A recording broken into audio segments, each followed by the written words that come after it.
अरे मूर्ख और नालायकों, तुम जिस तरीके से शोध कर रहे हो, दुख अफसोस होता है। सीबीआई के नाम पर अधिकारी बैठे दाग लगा रहे हैं। मैं फिर आपके माध्यम से एक बात कहना चाहता हूं, देश से ध्यान भटकाने के लिए आत्महत्या कर चुके सुशांत राजपूत की आत्महत्या को हत्या बताया गया, 15 करोड़ रुपए का घोटाले का आरोप लगाया गया और रिया चक्रवर्ती को फंसाया गया। और जब रिया चक्रवर्ती का मामला और सुशांत का मामला ओपन होना था, रिया चक्रवर्ती को जमानत होती और सुशांत ने आत्महत्या कर दी, ये पोल खोल होती, उससे पहले हाथरस में वाल्मीकि की बेटी को बलि का बकरा बनाया गया।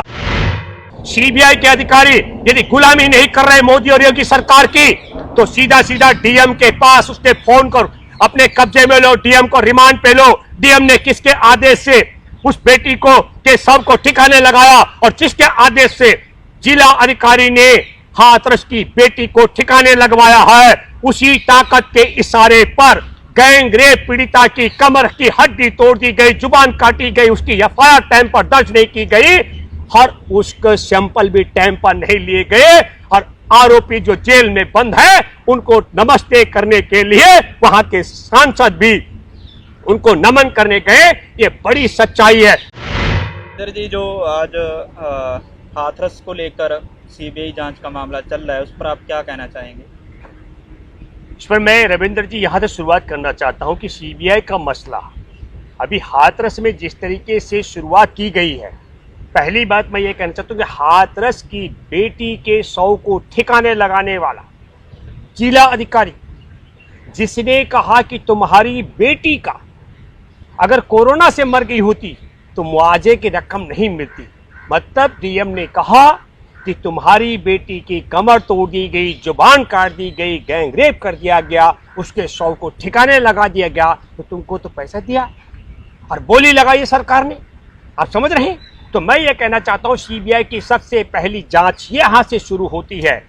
न केवल इलाहाबाद हाई कोर्ट की लखनऊ बेंच ने भी कहा जिस तरीके से बेटी के शव को ठिकाने लगाया गया है, तो सीबीआई का प्राथमिकता थी सबसे पहले जिला अधिकारी को घेरे। पहले तो जिला अधिकारी को उसके पद से हटाया जाना चाहिए था, जिला अधिकारी के मोबाइल को जब्त किया जाना चाहिए था, जिला अधिकारी को किसने शव को ठिकाने लगाने का आदेश दिया, यह बात प्रमाणिक तौर पर हासिल की जानी चाहिए थी। सीबीआई की यह जिम्मेदारी पहली बनती थी। दूसरी महत्वपूर्ण बात आपने देखा कि सीबीआई का जो दूसरा मसला है, अभी जांच क्या हो रही है, सीबीआई हम तो हैरान है कि सीबीआई जांच क्या करने जा रहा है। सीबीआई जांच करने जा रहा है उसके पीड़िता के परिवार के लड़की के पिता से सवाल जवाब कर रहा है कई घंटों, लड़की के भाई से सवाल जवाब कर रहा है घंटों। मैं एक बात कहना चाहता हूं देशवासियों को आपके माध्यम से कि ये समझ लीजिएगा कि हाथरस की बेटी के जब उसको पीड़िता को उसकी मां और उसका भाई जिंदी थी, उसको थाने लेकर गई पुलिस थाने में, तो जांच होनी चाहिए कि एफआईआर दर्ज करने में आनाकानी करने वाले वो कौन पुलिसकर्मी थे। वहां से उसको एम्बुलेंस में निर्भया कांड के बाद जो फंड बना उसके माध्यम से जो पैसा मिलता है, उसको एम्बुलेंस या गाड़ी के माध्यम से जिला अस्पताल क्यों नहीं पहुंचाया गया? और जिला अस्पताल में भी गया है सीबीआई का टीम, तो वहां भी नहीं पता लग रहा। कह रहे हैं कि तमाम जो सीसीटीवी के रिकॉर्ड्स है वो खत्म हो चुके हैं।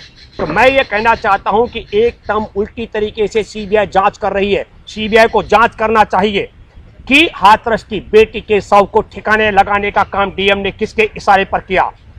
सीबीआई को चाहिए कि वो मुख्यमंत्री के आवास और मुख्यमंत्री के कार्यालय के तमाम मोबाइल और टेलीफोनों की जांच करे। उस वहां पर जो फोन आवागमन हुआ हाथरस में उस बेटी के शव को ठिकाने लगाने समय किस किस के फोन आए थे, किस किस पुलिस अधिकारी के पास फोन आए थे, यह जांच का विषय है। तीसरा बड़ा जांच का विषय है, पुलिस के आला अधिकारियों ने जब तक डॉक्टरों की रिपोर्ट नहीं आई थी तब तक कैसे कह दिया कि गैंग रेप नहीं हुआ है। जांच होनी चाहिए कि जब वो घायल पीड़ित अवस्था में हॉस्पिटल में हुई थी तो तत्काल उसके सैंपल जांच के लिए क्यों नहीं भेजे गए। यह महत्वपूर्ण सवाल मैं कर रहा हूं। क्या कारण है कि सैंपलों को 8-10 दिन बाद भेजा गया और नहीं आती वो बेटी अगर होश में तो वो एक का भी नाम ले लेती। जांच का विषय है कि जो इतने खतरनाक आरोप में जेल में बंद हैं, उनकी चिट्ठी बाहर कैसे हुई, उनकी चिट्ठी लीक कैसे हुई, उनकी चिट्ठी पब्लिक डोमेन तक कैसे पहुंची, यह बड़ा जांच का विषय है। जांच का विषय है कि सब कह रहे हैं पूरे गांव में कि किसी ने उस बेटी की कमर की हड्डी नहीं तोड़ी, किसी ने उसकी जुबान नहीं काटी, किसी ने गैंग रेप नहीं किया।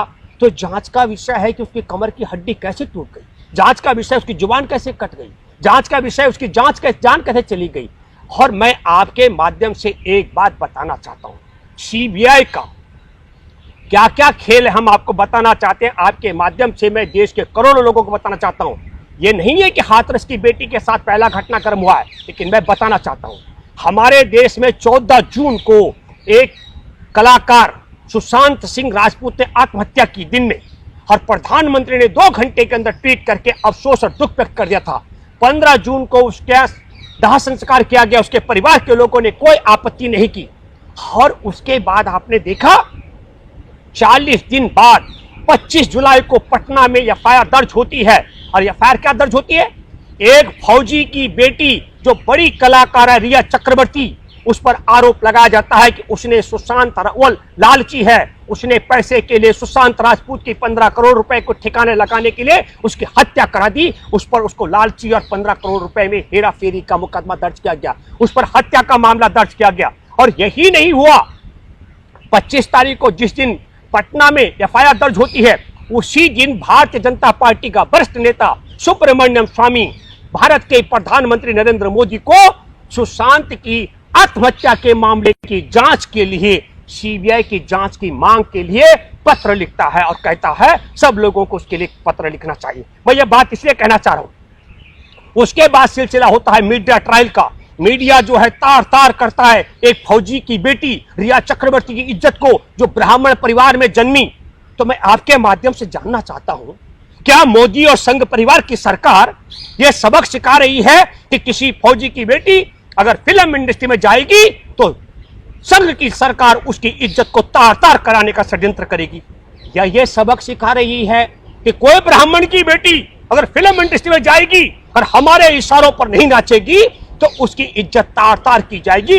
10 अगस्त को रिया चक्रवर्ती सुप्रीम कोर्ट पहुंची और सुप्रीम कोर्ट पे कहा, आग्रह किया, ये मीडिया ट्रायल बंद करो, मुझे हत्यारा बताया जा रहा है, लालची बताया जा रहा है, मैं सुशांत की दोस्त थी, उसकी हत्यारा नहीं थी, मैंने उसकी हत्या नहीं की, ये मीडिया ट्रायल बंद होना चाहिए।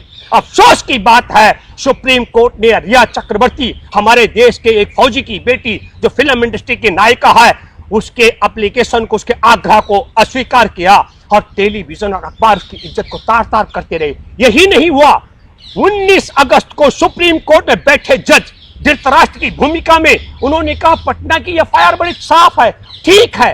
इसका मतलब सुप्रीम कोर्ट के जज भी रिया चक्रवर्ती को अपमानित कराने का षड्यंत्र। अगर सुप्रीम कोर्ट के जजों ने, जब उसने आत्महत्या कर दी थी और आत्महत्या के मामले को आप हत्या और 15 करोड़ के मामले में गबन के रूप में दिखाते हैं और सुप्रीम कोर्ट हाँ कर देता है, मैं मानता हूं कि अकेले संघ परिवार की सरकार ने हमारे देश के फौजी की बेटी रिया चक्रवर्ती का अपमान नहीं किया, अकेले एक ब्राह्मण की बेटी नायिका रिया चक्रवर्ती का अपमान आरएसएस की सरकार ने नहीं किया, सुप्रीम कोर्ट भी उतना ही बड़ा दोषी है। और फिर क्या होता है, 8 सितंबर को रिया चक्रवर्ती को गिरफ्तार कर दिया जाता है। किस मामले में? ड्रग्स की स्मगलिंग के मामले में, कि वो नशे का कारोबार करती है। मुकदमा क्या दर्ज हुआ था सुप्रीम कोर्ट में बैठे जजों? पटना में मुकदमा दर्ज हुआ था कि उसने 15 करोड़ रुपए के मामले में हेरा फेरी कर दी है, सुशांत के जो पैसे थे, और सुशांत की हत्या कर दी है। और वो ढूंढते क्यों? मोदी सरकार ने फौजी की बेटी को फंसाने के लिए, बर्बाद करने के लिए, बदनाम करने के लिए न केवल अपने गोदी मीडिया को लगाया, न केवल पूरे आरएसएस के गुर्गे लगे रहे, न केवल भाजपा के गुर्गे लगे रहे, बल्कि टीवी चैनल तो थे ही थे, उसके पास 4 एजेंसी लगा करके रिया चक्रवर्ती के खिलाफ उसको फंसाने के लिए सीबीआई से लेकर ईडी तक लगाया गया, और आयकर विभाग से लेकर के हर नारकोटिक्स विभाग लगाया गया।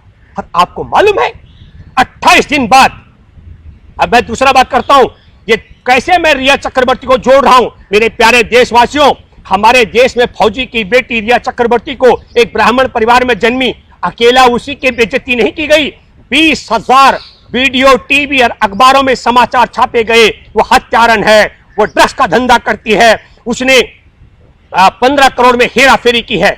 और ठीक इस पटाखपट कथा को आपको समझना पड़ेगा। 29 तारीख को जिस बेटी की, हाथरस की बेटी की कमर तोड़ दी गई, जुबान काट दी गई थी और गैंग रेप किया गया था, 29 सितंबर को उसकी डेथ हो जाती है और 29 तारीख की रात को उसके शव को योगी सरकार पेट्रोल और डीजल डालकर ठिकाने लगवाती है। और उसके बाद का खेल देखिए क्या होता है। सुशांत सिंह राजपूत की आत्महत्या की जांच का मामला, आपको मालूम होना चाहिए कि एम्स के लोग 21 अगस्त से कर रहे थे और 43 दिन बाद रिपोर्ट दी। कब दी रिपोर्ट कि उसने आत्महत्या की? रविंद्र जी, जब हाथरस की बेटी का मामला उठ गया, इसका मतलब है कि सुशांत सिंह की राजपूत का आत्महत्या का पर्दा एम्स ने 43 दिन लगते। ऑल इंडिया इंस्टीट्यूट मेडिकल भी मिला हुआ है, ऑल इंडिया इंस्टीट्यूट मेडिकल ने भी बेईमानी की है। 43 दिन लग गए उसको यह बताने में कि सुशांत सिंह राजपूत ने आत्महत्या की थी, उसकी हत्या नहीं हुई। और फिर उसके बाद में 28 दिन हो जाते हैं पूरे जेल जाने से लेकर के, और रिया चक्रवर्ती की भी जमानत होती है। तो मैं ये जानना चाहता हूं, देशवासियों आपको बताना चाहता हूं, नरेंद्र मोदी की सरकार ने कह दिया मैं भले, अब ये सारा का सारा खेल आपको समझना पड़ेगा। गलवान घाटी में 15 जून को हमारे देश के निहत्थे 20 जवानों की हत्या करवाकर पीट पीट कर मरवा डाला और चीन ने आज भी कब्जा करके रखा हुआ है। एक बात, हमारे देश के कोरोना के नाम पर 14 करोड़ लोगों की नौकरी चली गई, उससे ध्यान भटकाने का षड्यंत्र। दूसरी बात, हमारे देश के किसान, व्यापारी, उद्यमी और बेरोजगारों की आत्महत्या का सिलसिला नहीं रुक रहा है, इससे ध्यान भटकाने का षड्यंत्र। हमारे देश की विकास दर -50 में चली गई, इससे ध्यान भटकाने का षड्यंत्र। हमारे देश में दुनिया का सबसे झूठा इंसान प्रधानमंत्री की कुर्सी पर बैठा हुआ है, इससे ध्यान भटकाने का षड्यंत्र। हमारे देश की रुपए की कीमत गिर गई, इससे ध्यान भटकाने का षड्यंत्र। हमारे देश में 20 रुपए लीटर का पेट्रोल 80 रुपए किलो लीटर बेचा जा रहा है, इससे ध्यान भटकाने का षड्यंत्र। हमारे देश के तमाम राज्यों का जीएसटी जो कट्टा हुआ टैक्स, उसको ठिकाने लगा चुके हैं मोदी सरकार, उससे ध्यान भटकाने का षड्यंत्र। कोरोना के नाम पर जो पीएम केयर बना, उसमें अरबों रुपए आया, अरबों अरब रुपए, उसको ठिकाने लगाने के षड्यंत्र से ध्यान हटाने का षड्यंत्र। लाल किला बेच दिया, वो पैसा कहां गया, इससे ध्यान भटकाने का षड्यंत्र। हमारे देश में सब्सिडी बंद कर दी गई, उस अरबों रुपए के ठिकाने लगा दिया, उससे ध्यान भटकाने का षड्यंत्र। हमारे देश की रेल बेची जा रही है, बैंक बेचे जा रहे हैं, हमारे देश के एयरपोर्ट बेचे जा रहे हैं, बंदरगाह बेचा जा रहा है, देश की नदियां बेची जा रही हैं। इन सब से ध्यान भटकाने का षड्यंत्र था। आत्महत्या कर चुके सुशांत राजपूत के मामले को हत्या और हत्या से लेकर 15 करोड़ रुपए की हेरा फेरी से लेकर के और ड्रग्स तक पहुंचा डाला। यही नहीं, उस पे फिल्म इंडस्ट्री की और मैं कुछ नायिकाओं के मैं नाम का जिक्र नहीं करूंगा, उन भली लड़कियों को भी बदनाम करने का षड्यंत्र किया गया। और फिर उसके बाद एम्स ने कहा अब हम पोल खोल करने वाले हैं, 43 दिन हो ज्यादा हो गए, 40 दिन हो गए, हमारे बस की बात नहीं है, हम बताने वाले कि सुशांत ने आत्महत्या की थी। तो बलि का बकरा बनाया गया।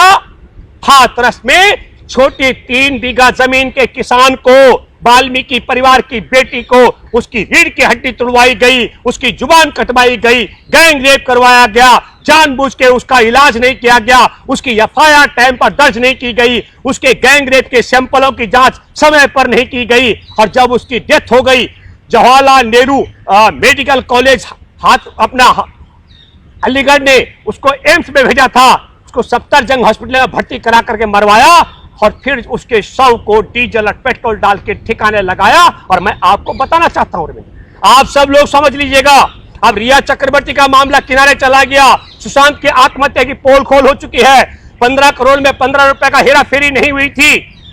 तो क्या मैं आपके माध्यम से यह जानना चाहता हूं कि संघ की सरकार क्या कह रही है कि अगर किसी दलित की बेटी के साथ में गैंग रेप होगा, कमर की हड्डी तोड़ी जाएगी, जुबान काटी जाएगी, तो उसके शव को हम ठिकाने लगवा देंगे और लीपापोती करने के लिए हम सीबीआई के हवाले केस कर देंगे। सीबीआई ईमानदारी से अगर जांच करती है तो सबसे पहले अब क्या करे सीबीआई रिया चक्रवर्ती के मामले में कह रही है अब हम ये पता करेंगे कि उस आदमी ने डिप्रेशन में आत्महत्या क्यों की थी सुशांत राजपूत ने। अरे मूर्ख और नालायको, तुम जिस तरीके से शोध कर रहे हो, दुख अफसोस होता है। सीबीआई के नाम पर अधिकारी बैठे दाग लगा रहे हैं। मैं फिर आपके माध्यम से एक बात कहना चाहता हूं, देश से ध्यान भटकाने के लिए आत्महत्या कर चुके सुशांत राजपूत की आत्महत्या को हत्या बताया गया, 15 करोड़ रुपए का घोटाले का आरोप लगाया गया और रिया चक्रवर्ती को फंसाया गया। और जब रिया चक्रवर्ती का मामला और सुशांत का मामला ओपन होना था, रिया चक्रवर्ती को जमानत होती और सुशांत ने आत्महत्या कर दी, ये पोल खोल होती, उससे पहले हाथरस में वाल्मीकि की बेटी को बलि का बकरा बनाया गया। और अब सीबीआई वाले उसकी भी वही हिस्ट्री करने वाले हैं जो रिया का किया गया। मैं आपके माध्यम से एक बात कहना चाहता हूं, सीबीआई के अधिकारी यदि गुलामी नहीं कर रहे मोदी और योगी सरकार की, तो सीधा सीधा डीएम के पास उसने फोन कर अपने कब्जे में लो, डीएम को रिमांड पे लो। डीएम ने किसके आदेश से उस बेटी को के शव को ठिकाने लगाया और जिसके आदेश से जिला अधिकारी ने हाथरस की बेटी को ठिकाने लगवाया है, उसी ताकत के इशारे पर गैंग रेप पीड़िता की कमर की हड्डी तोड़ दी गई, जुबान काटी गई, उसकी एफआईआर टाइम पर दर्ज नहीं की गई और उसके सैंपल भी टाइम पर नहीं लिए गए। और आरोपी जो जेल में बंद है उनको नमस्ते करने के लिए वहां के सांसद भी उनको नमन करने गए। ये बड़ी सच्चाई है। और मैं आपके माध्यम से एक बात और कहना चाहता हूं, बिहार का चुनाव है, ध्यान भटकाने के लिए षड्यंत्र किया जा रहा है, देश में किसानों के अधिकार छीने जा रहे हैं और ये भी ध्यान भटकाया जा रहा है। रविंदर जी, 14 करोड़ लोग पैदल चले, करोड़ों करोड़, उनके पैरों से खून निकल गया, पश टपक रहा था, नौकरियां चली गई, उद्योगों पर ताले लग गए, व्यापारों पर ताले लग गए। 14,200 से ज्यादा रेल जो रोजाना चलती थी उनका आवागमन बंद हो गया।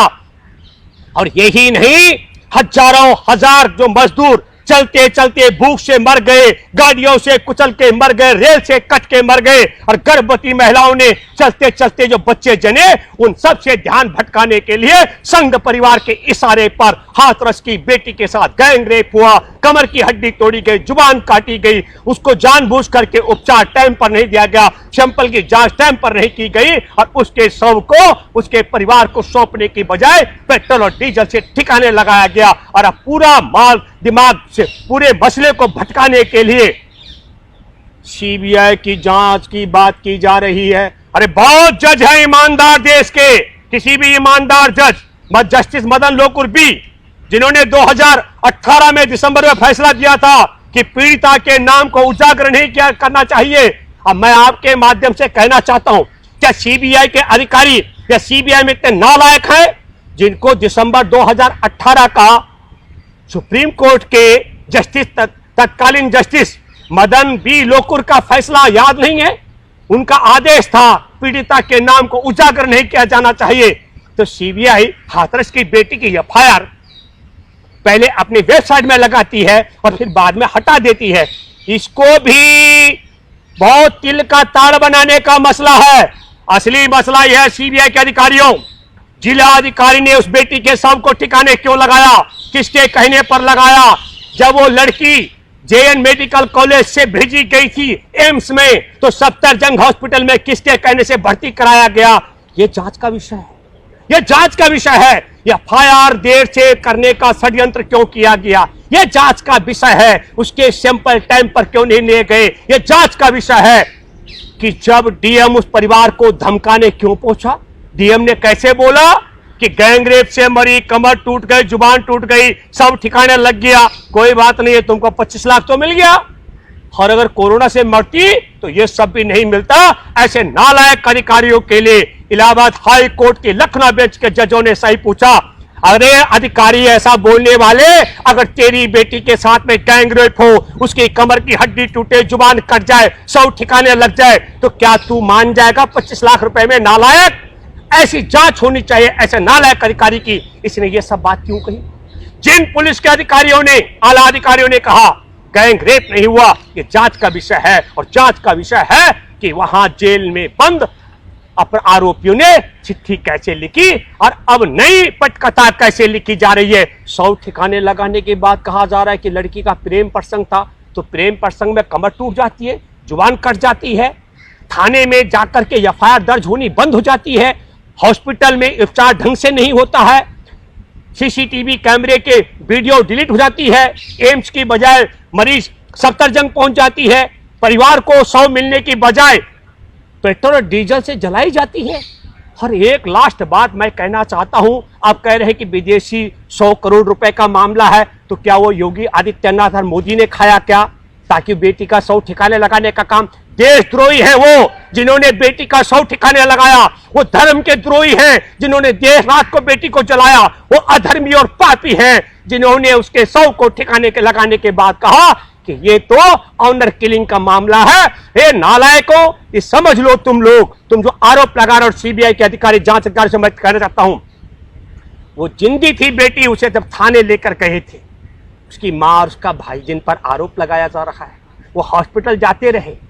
आपके सामने का मामला है, एक एक चीज की जांच ईमानदारी से होनी चाहिए। मैं आप सब देशवासियों से कहना चाहता हूं, हमारे देश में पहले इन्होंने आत्महत्या कर चुके सुशांत सिंह राजपूत के मामले को लंबा चलाने के लिए एक फौजी की बेटी रिया चक्रवर्ती जो ब्राह्मण परिवार में पैदा हुई, उसके मान और सम्मान को तार तार किया।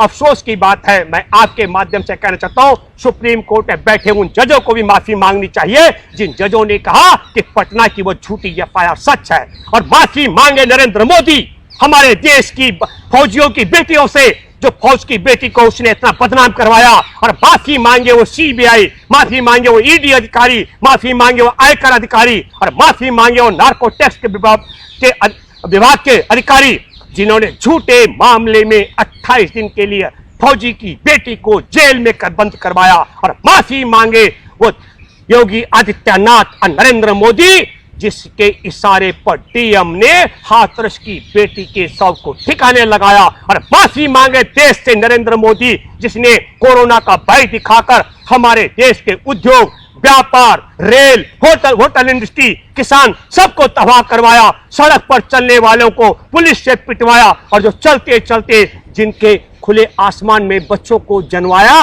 वो माफी मांगे मोदी इस देश से। और मैं बिहार की जनता से कहना चाहता हूं, मैं आपसे अपील करता हूं, ये देशद्रोही हैं। इन्होंने न केवल फौजी की बेटी के साथ में, न केवल गलवान घाटी के शहीदों के साथ में, न केवल देश के उद्योग और व्यापार के साथ में, न केवल हाथरस की वाल्मीकि की बेटी के साथ में, और न केवल किसान, इन्होंने देश को बर्बाद कर दिया है। और इनको बर्बाद करने वालों को सबक सिखाने का काम हमारे बिहार के लोग करेंगे। इसी उम्मीद के साथ धन्यवाद। जय हिंद, जय भारत। अगर आपने अभी तक हमारा चैनल सब्सक्राइब नहीं किया है तो सब्सक्राइब करें और घंटी का बटन बिल्कुल भी दबाना ना भूलें ताकि सभी लेटेस्ट खबरें पहुंच सकें आप पे सबसे पहले।